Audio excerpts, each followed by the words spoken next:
Every week we gather round, stories start to flow. Eirc and Mark are on the mic, ready for the Welcome show. to another Seesaw scenario with Eirc and Mark Playground Rules podcast.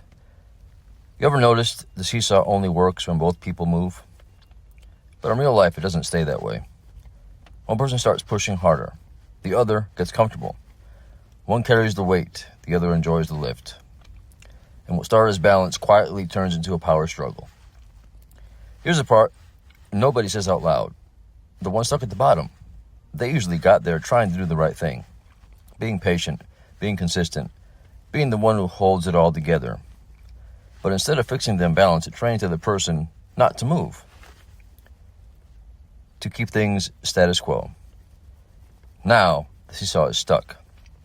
When the person at the bottom finally gets tired and stops pushing, now they're called distant, cold, selfish, accused, and such words as, you've changed. So here's the question. Do you keep carrying the weight and lose yourself? Or do you reset the balance and risk being misunderstood? My brother Mark, what do you do when doing the right thing is exactly what created the imbalance? Eirc, this is a very important question, and it's a tough one. It's probably one of the toughest questions we've explored in a seesaw scenario to date. There certainly is arguments both ways, and I think that it makes it difficult because you are definitely going to be in a difficult spot, whichever way you choose. We talked about doing the right thing in the last episode is kind of like, is that doing the right thing, is that the end in and of itself, just to do the right thing, or is it a means to an end? This is similar from the standpoint of we kind of have to decide, kind of script the rest of that interaction or that relationship over time, right? Or at least do our part to script and or let's say control the portion of it that we can control, the part that we can do. So let's explore this for a minute.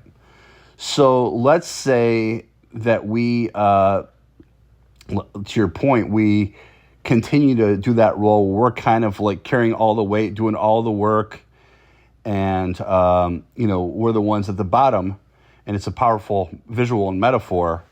To your point, the one that you created. The one at the bottom is actually the one who's done the work to lift the other person up on the other side, right?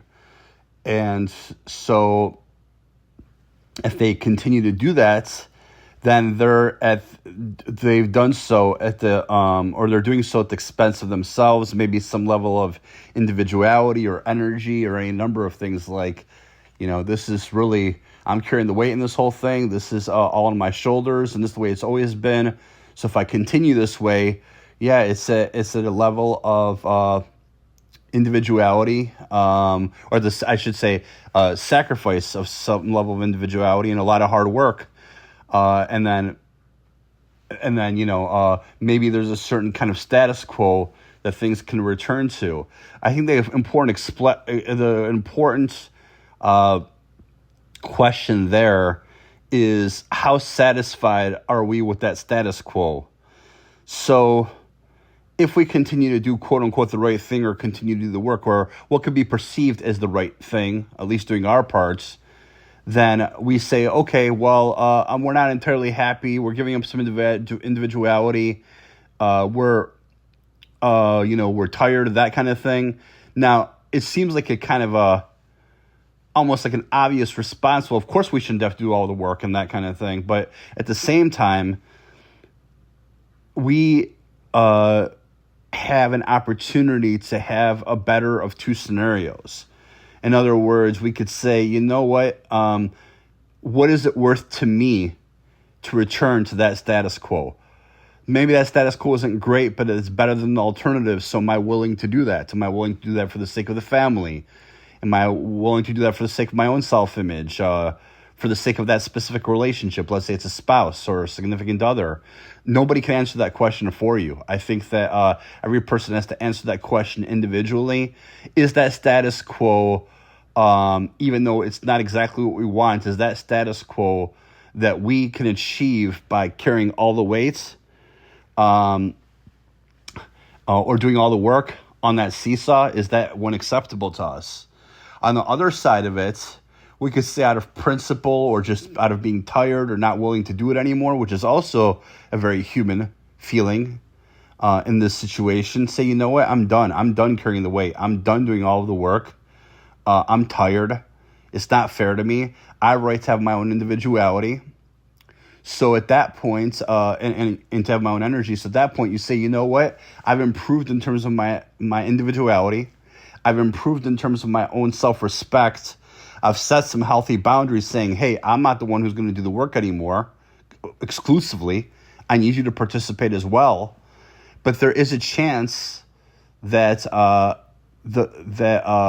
things in that relationship at that point become even worse than the status quo. Why? Because a precedent has been set maybe for a long time in that relationship, whatever it's been, months, years, decades even, with married couples. So now all of a sudden you're saying, you know what, I'm doing me, I'm doing it my way. It's not fair that I have to do this anymore. And that is very fair in this situation, especially if there's imbalance to begin with. But the other person may not have the faculties or the resources or the willingness in this relationship to do their part, or they might even realize that they're not doing their part entirely. So your situation actually in that situation could improve. So I think in the first, I guess you could say scenario A, you have a chance for better relationship, a return to the status quo, which is not great, but it's better than the alternative, but at the expense of your own individuality and your own energy. In the second situation, your individuality improves. Maybe you save some energy, but then that relationship worsens.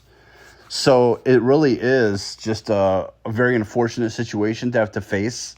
It almost seems like there's no way out of it. I really wish that we could somehow awaken the second person in this relationship and say, hey, you know what? Let's have mutual accountability. Let's both do this because I feel like I'm carrying this by myself, and I really would like to have you participate because you're important to me and this relationship is important to me. But this is much easier to talk about than it is to do. It takes a lot of work, and it takes a willingness and awareness and accountability. There's that magical word again, accountability, by both people in that relationship to make it happen.